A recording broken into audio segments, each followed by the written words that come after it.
See, everyone should get a little thing saying that it's recording now. But I believe either Maya or Maddie are starting, so go on ahead. Yeah, it's me. Okay, so we're just going to start at the very top of the study guide with the biomedical model. And that's just the idea that the mind and the body are separate. So in class, she gave an example, like if you have an illness and the approach is if we find the right drugs, we can treat the illness, right? So they're not really looking at any other factors except for the physical ailment, just the physical problems with the body. And then kind of a little bit more complex is a biopsychosocial model. And that's the idea that health is affected by lots of different factors. So we have the biological part of that, and that's like genetics, chemical makeup, stuff like that.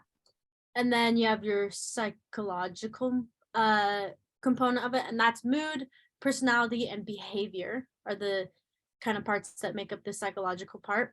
And then you have your social aspects, and that's basically the culture, the family, and the socioeconomic status. And so how are they alike? How are they different? They're both attempts to heal the body and promote better health. But obviously, as you can tell, like the biopsychosocial model is probably a little bit better of a model to like treat someone who has like a disease or illness or something, because obviously there's lots of different things that play into your health. So obviously it's a little bit more complex than the biomedical model. Let's see. Next, we'll go just to the types of the nervous systems. So first we have the sympathetic nervous system, and that's basically just our fight or flight. And with that, it basically the sympathetic and the parasympathetic do the exact opposite from each other. So if you like memorize what the sympathetic does, then you'll know that the parasympathetic will do exact opposite. And so the sympathetic nervous system will increase blood flow, pupils dilate, increased heart rate, decreased digestion, glucose is released, and epinephrine and norepinephrine are released. Let's see. So how the sympathetic nervous system kind of kicks on is first your amygdala in your brain senses the threat or the stressor, and then your hypothalamus will react, and that initiates the sympathetic response. So then with parasympathetic, that's rest and digest, kind of a more calming. And that's more, you just have like normal blood flow, not necessarily like slower blood flow, but like a resting rate blood flow. Your pupils will constrict back to kind of normal. Your heart rate will go down. Your digestion will kick back up again. Not as much glucose needs to be released because obviously we're not fighting for our lives, so we don't need to have a bunch of energy to like run from a bear or whatever. Stuff like that. And then how are they like? How are they different? They both kind of just help maintain kind of a homeostasis, like kind of a homeostasis, kind of get your body comfortable for the situation it's in. And then let's see. Okay, what happens when the sympathetic nervous system activates? We kind of talked about that. Your blood flow will increase, pupil dilation, increased heart rate, decreased digestion, because if we're running from a bear, it doesn't really matter if you're digesting your food, right? Like that doesn't really matter.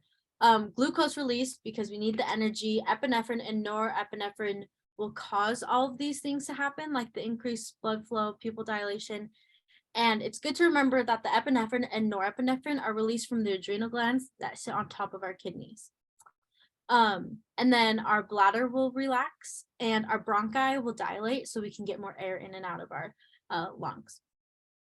And then just to touch on the hormones that are released and the physical responses, basically the exact same thing I've said. Epinephrine and norepinephrine are the two that you should know, and that they come from the adrenal glands.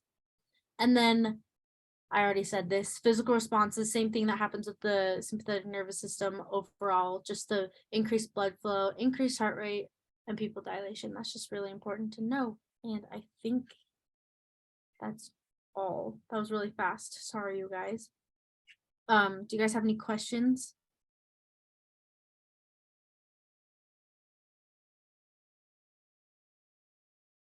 No? Okay, Maddie. Okay, so I'm over the stress portion under that first section on your study guide. So basically, I'm just going to hit the really important things you should, if you know the coping methods and the health problems associated with it, then you should be all good for the test. But stress in the lecture, we learned that it's the process by which we perceive, so the way that we view and the way that we respond to certain events that we see as being threatening or challenging to us. That's like our safety. And then there's 2 coping methods that we learned about with that. And coping in general is reducing the stress by using emotional, cognitive, or behavioral methods. And there's the 2 types, which are problem-focused coping and emotion-focused coping. So with problem-focused coping, we talk about attempting to reduce stress by changing the actual stressor if we have the opportunity to do that, or just changing the way that we interact with the stressor. This is typically done by people who have more like personal control because they're able to understand the stress that they're experiencing and the cause of it and then shifting it.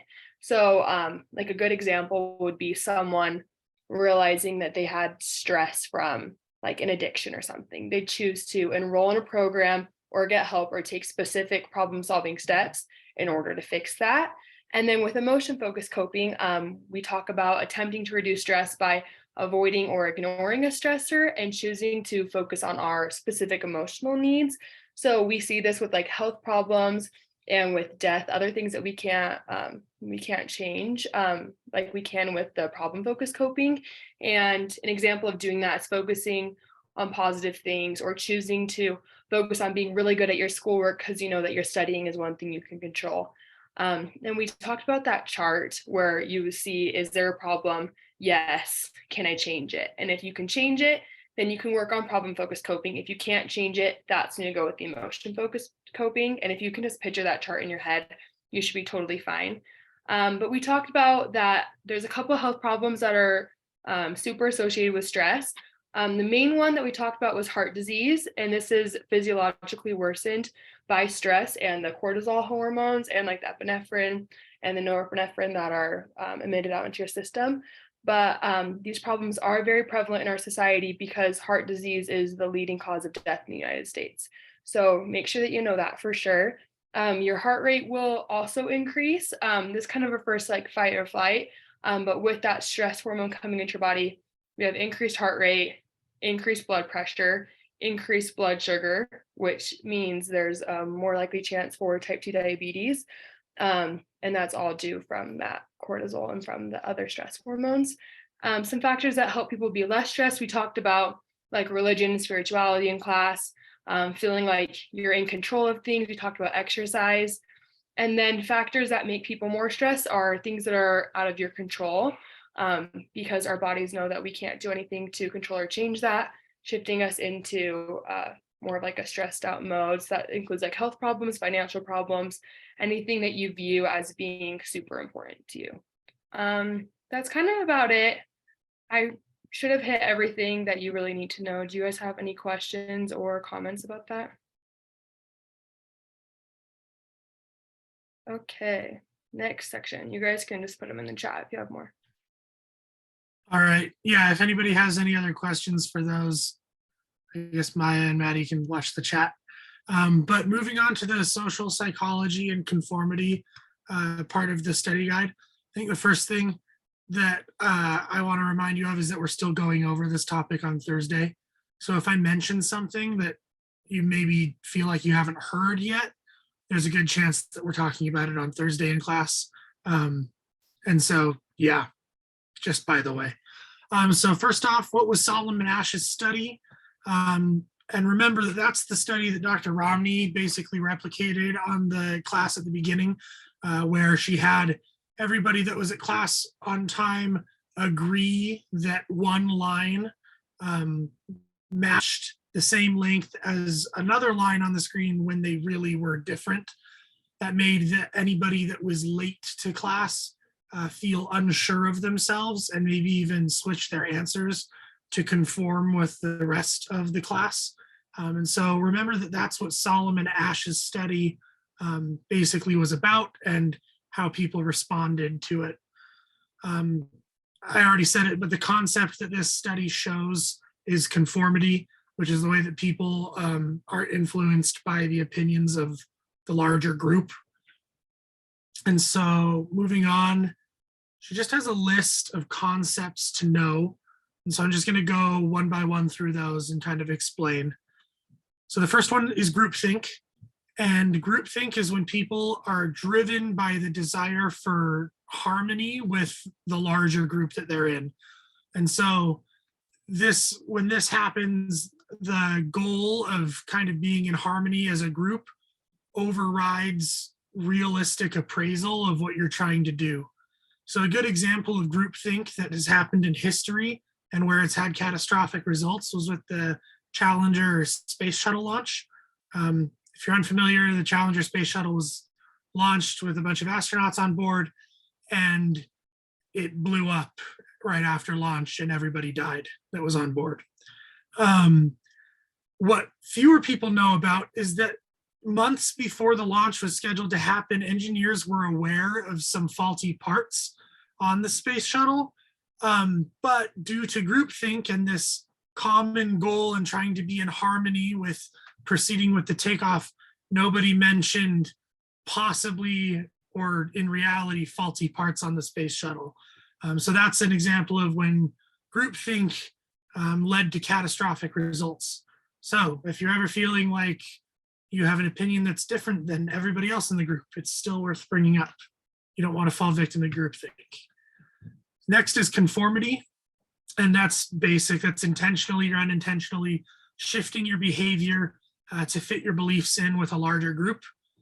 Mood contagion and linkage is the idea that your moods or emotions are contagious, or that other people's are.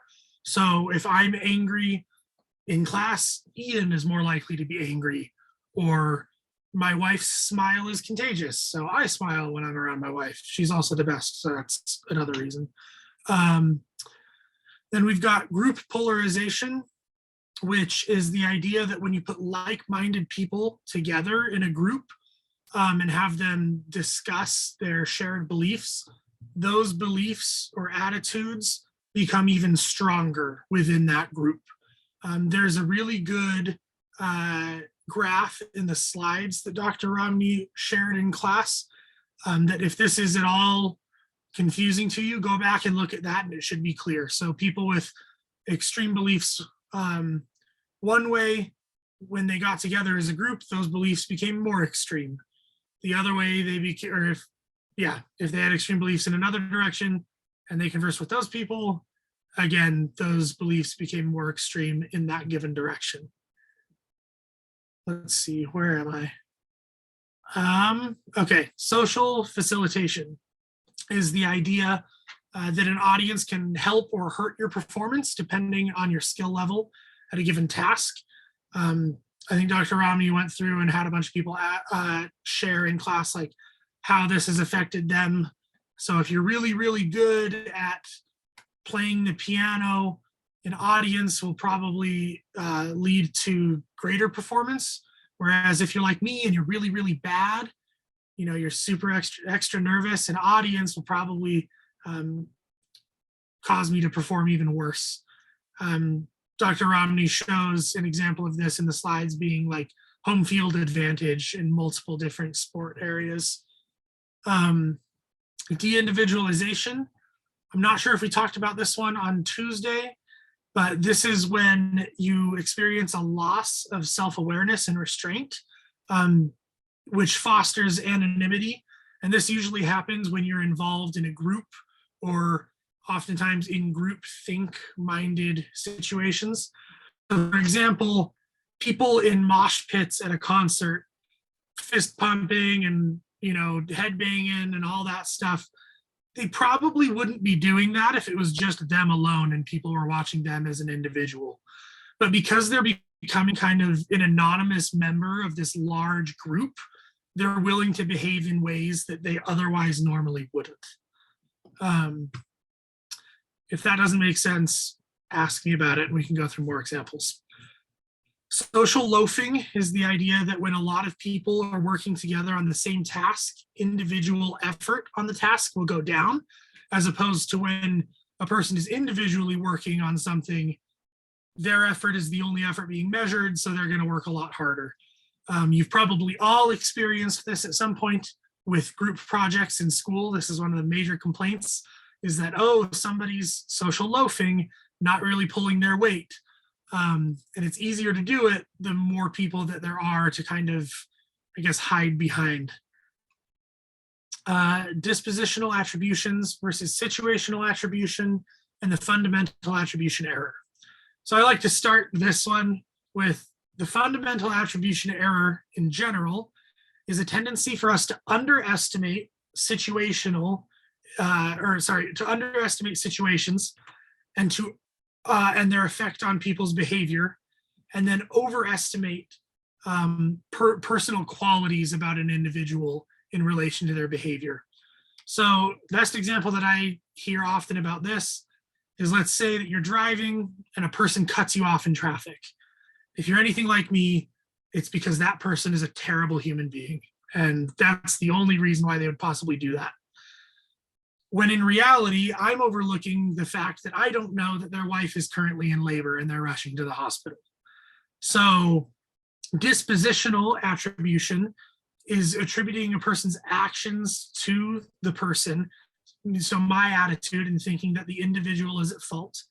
Whereas situational attribution is recognizing that the situation may be at fault, or that the situation caused things to happen. That this man cut me off because he's rushing to the hospital because his wife is in labor. Cognitive dissonance is when basically our attitudes don't fit and mesh with our actions. So we may have an attitude that cheating in school is wrong, but we do it anyway. So that's when, that's a clear example of your feelings and beliefs about something not matching with your actions. And then last on the list is roles, and it says in parentheses like the Stanford Prison Experiment. First, you might be familiar with the Stanford Prison Experiment. If you're not, I'm almost positive we're going to talk about it on Thursday. But in general, roles are a set of expectations which define how people should behave. So, for example, Dr. Romney has a role as the professor of Psych 111 right now. That role defines how she should behave in the classroom, from things like standing at the front of the class and speaking to all of you, to dressing professionally. You have roles as students. Your role is to sit, listen attentively, take notes, and ask questions. Yeah, those are the basic roles that would be involved in maybe our classroom. And that should be a fairly simple one to be able to think about. Looks like there's a question in the chat. Is cognitive dissonance like hypocrisy? It can be, Samantha. So like in the example that I shared, where it's wrong to cheat, but you cheat anyway, then yeah, that's pretty hypocritical. But it doesn't always have to be a negative thing that you do anyway. I'm trying to think. This is maybe a little bit of a stretch of an example, but say that I believe that the consumption of animals is wrong. So I believe that it is morally wrong to consume meat products, but I do it anyway. I mean, you might have a different idea of whether that is right or wrong to do and whether I'm being hypocritical by doing it. So it kind of gets a little bit blurry there. Is that helpful at all? I feel like I just made it more confusing. You got it? Okay, sounds good. If anybody has any other questions on any of this stuff, message or you can email me. Okay, cool. I'll go ahead and wrap us up with the last section of development. So honestly, for the test, we don't really go too deep in a lot of things. There's just kind of like a lot of honestly like the last section, there's a lot of topics to cover, but it doesn't go very deep. And at least with this section, a lot of them are honestly self-explanatory. So to start us off, evolutionary psychology is essentially it's the study of the evolution of behavior and the mind using principles of natural selection. And so that's literally just the definition, but natural selection is essentially the idea that inherited traits are going to better enable, like certain inherited traits are going to better enable an organism to live and thrive and reproduce. And so then with that, because they are more likely to reproduce, those traits and those certain dispositions are likely to be passed on.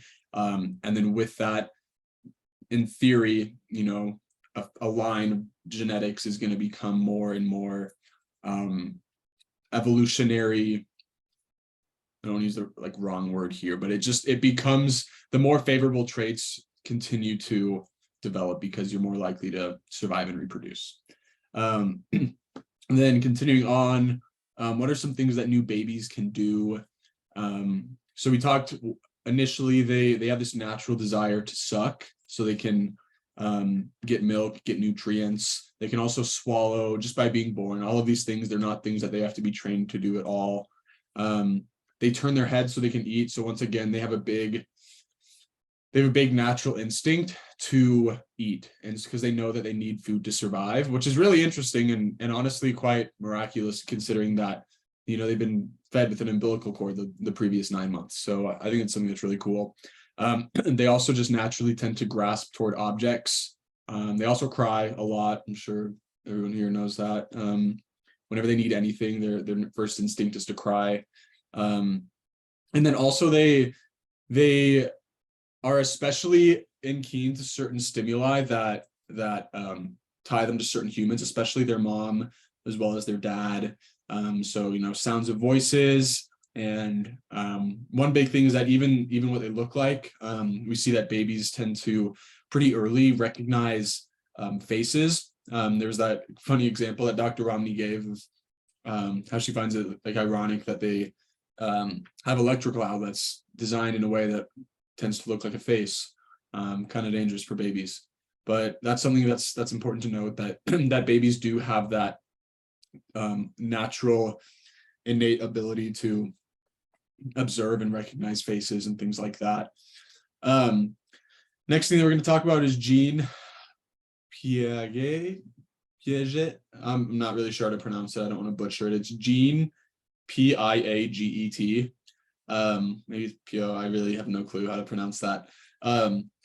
But he was a Swedish social psychologist that he developed essentially a theory that we'll get into its limitations later on here, but he developed just this theory of different stages of development that children have, and we're going to cover those different stages of development, and you're going to want to know the names of each of these stages as well as some of the concepts that are within them. And there's some on the study guide that I'll make sure that I emphasize, but those are ones that are listed that are important to know. So the first stage is from birth to 2 years old. It's called the sensory motor stage. And so basically the world, babies just try and learn about the world through experiencing it.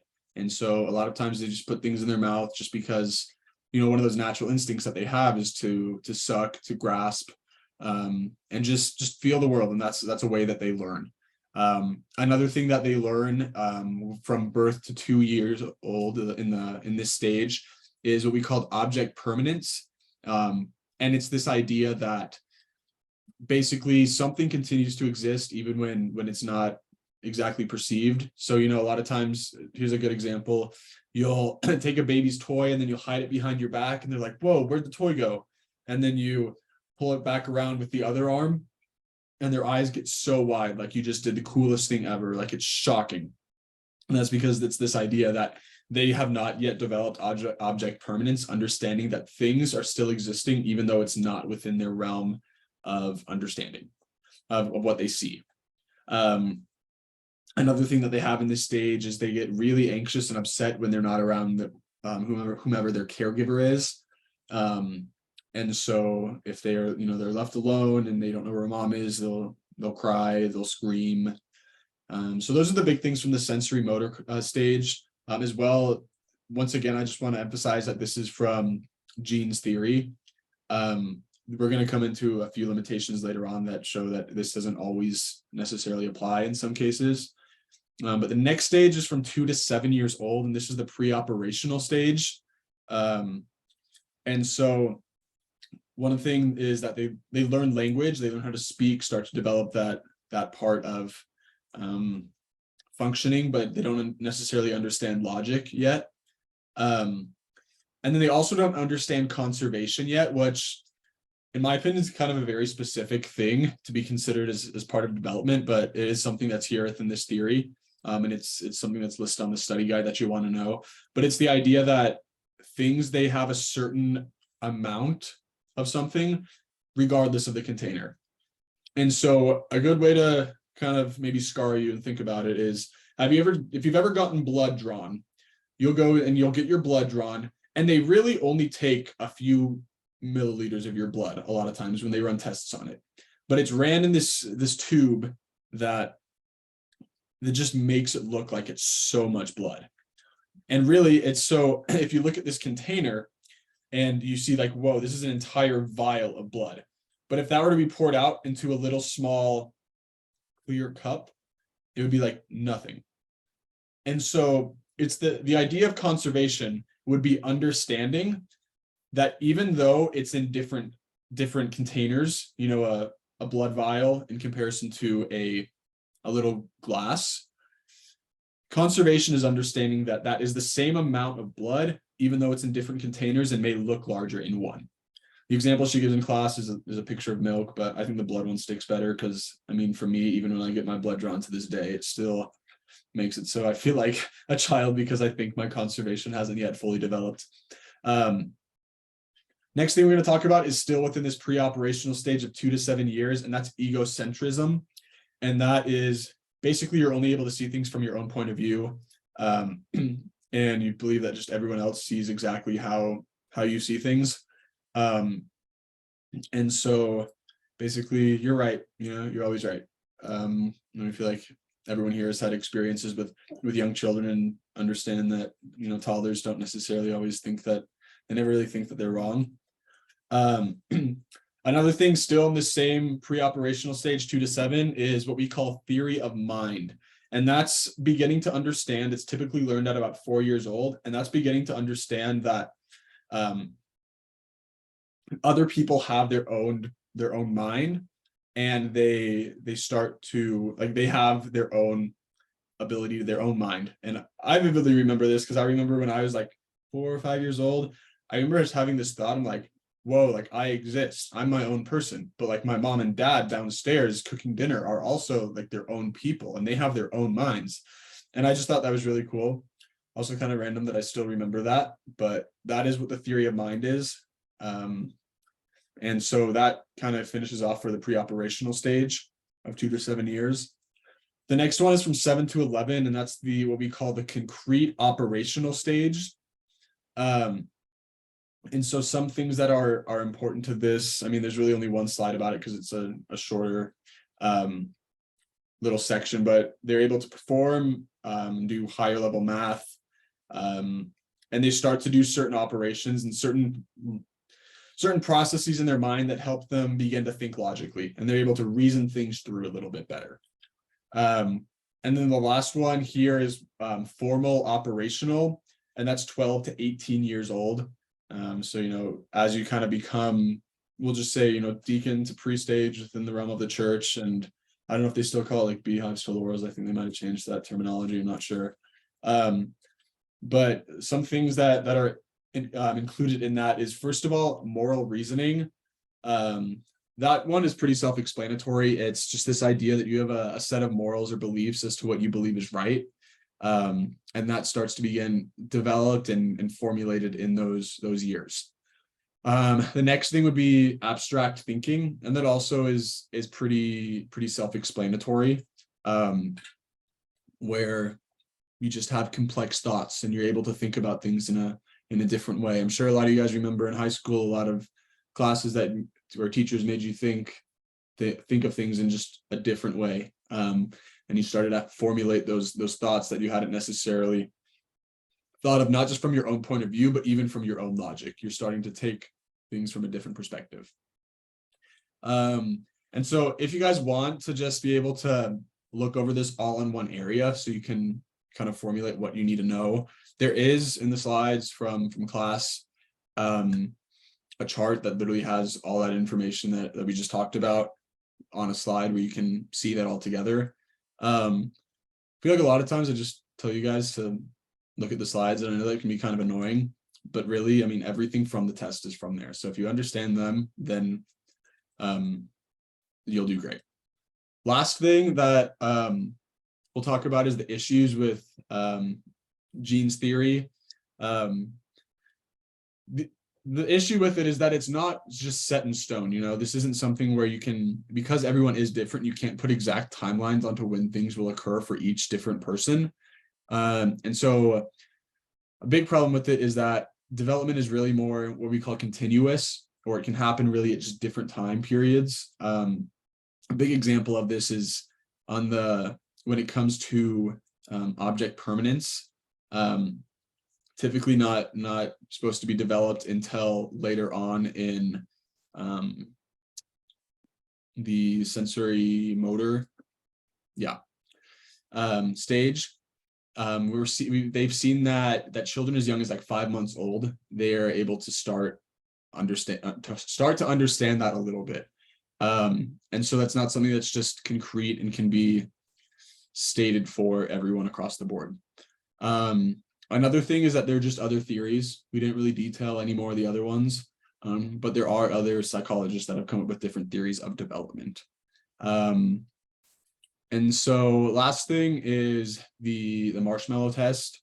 I'm sure I don't need to go into a ton of detail about this because, I mean, for those of you that were in class, you guys saw we did our own little version of it with the candy. But the idea with it is that, you know, they ran this over a long period of time, and that basically those that waited and had the second marshmallow and they had that self-restraint, they were able to perform better in SAT scores and things like that just later on in life. These results really haven't been able to be replicated, although it was an interesting first experiment. There are different reasonings as to why or why not it was able to be replicated, but a big one is that a lot of times how someone performs on the marshmallow test really more than anything is just an indicator about a couple things. We don't need to talk more about nature and nurture for this test, but it can just say just about how people are, you know, naturally born, but then it can also say a lot about the environment that they grew up in, the environment that they're currently in, and why they make the certain decisions that they do. And so it's not really a great prediction for all those other factors that we talked about. But that would be it. I don't know if anyone has any questions that they'd like answered before we finish this up. If not, we're going to go ahead and finish this up. I'll stop the recording here in just a second, and then these, nice voice crack. These will be posted on Learning Suite either tonight or early tomorrow. So yeah, thank you guys all for coming, and good luck on the test. If you have any questions, you can reach out to your TA, but good luck. Thank you. Thank you.